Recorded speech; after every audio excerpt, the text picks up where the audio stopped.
ಒಬ್ಬೊಬ್ರು ಜೆನ್ಯೂನ್ ಆಗಿ ಅರ್ಥ ಆಗುತ್ತೆ, ಅವ್ರಿಗೆ ನನ್ನ ಕಾಮಿಡಿ ಇಷ್ಟ ಆಗಲ್ಲ.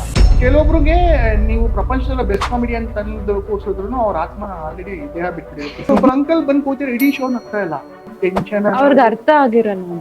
ಮಾಡಿ ಅದೇನ್ ನೆಕ್ಸ್ಟ್ ನೀವು ನನ್ನ ಹತ್ರ ಕೂತವ್ರು. ಆಮೇಲೆ ಮಾತಾಡ್ಸಕ್ ಹೋಗಿಲ್ಲ, ಶೋ ಆದ್ಮೇಲೆ ಹೊರಗಿರ್ಬಿಟ್ಟು ಅವ್ರ ಪ್ರೋಗ್ರಾಮ್ಸ್ ಎಲ್ಲ ನೋಡಿದ್ರೆ ಒಂದೇ ಔಟ್ ಆಗ್ಬಿಡ್ತೀನಿ ನಾನು. ಡ್ಯೂಡ್, ಬಟ್ ಕಾರ್ಪೊರೇಟ್ ಶೋಸ್ ಅಂದ್ರೆ ಬರೀ ಕನ್ನಡಿಗರು ಇರಲ್ಲ ಅಲ್ಲ, ಎಲ್ಲೆಲ್ಲಿಂದಾನೋ ಬಂದಿರ್ತಾರ, ಅವ್ರಿಗೆ ಅರ್ಥ ಆಗಿರಲ್ಲ. ಇಲ್ಲ, ಒಂದ್ ನ್ಯೂಸ್ ಚಾನೆಲ್ದು ಬೆಸ್ಟ್ ನ್ಯೂಸ್ ಮಾಡಿದ್ರಿ ನೀವು ಆತರ ಅವಾಗ ಆ ಟೈಪ್ ಏನೋ ಇವೆಂಟ್ ಕಂಡವ್ರೆ. ಅಲ್ಲಿ ಚೀಫ್ ಗೆಸ್ಟ್ ಬಂದು ನಮ್ಮ ಎಕ್ಸ್ ಚೀಫ್ ಮಿನಿಸ್ಟರ್ ಒಬ್ಬರು ಆತರ ಎಲ್ಲ ಅವ್ರ guest. You can imagine crowd dignify coat ಹಾಕೊಂಡು ನಗ್ತಾನೆ ಇಲ್ಲ. ಒಬ್ಬನನ್ನ ನಗಿಲ್ಲ. ನನ್ ಭಯ ಅಂದ್ರೆ ಭಯ. ಸಿನಿಮಾ, ಪಾಲಿಟಿಕ್ಸ್, ರಿಲಿಜನ್ ನಾನು ಹೆಂಗಿದ್ರು ಮಾಡಲ್ಲ. ಆದ್ರೂ ಒಂದ್ 15 ನಿಮಿಷ ನಿಂತೀನಿ.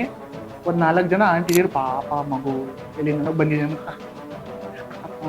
ಅಷ್ಟೇ ಇಡೀ ಶೋ.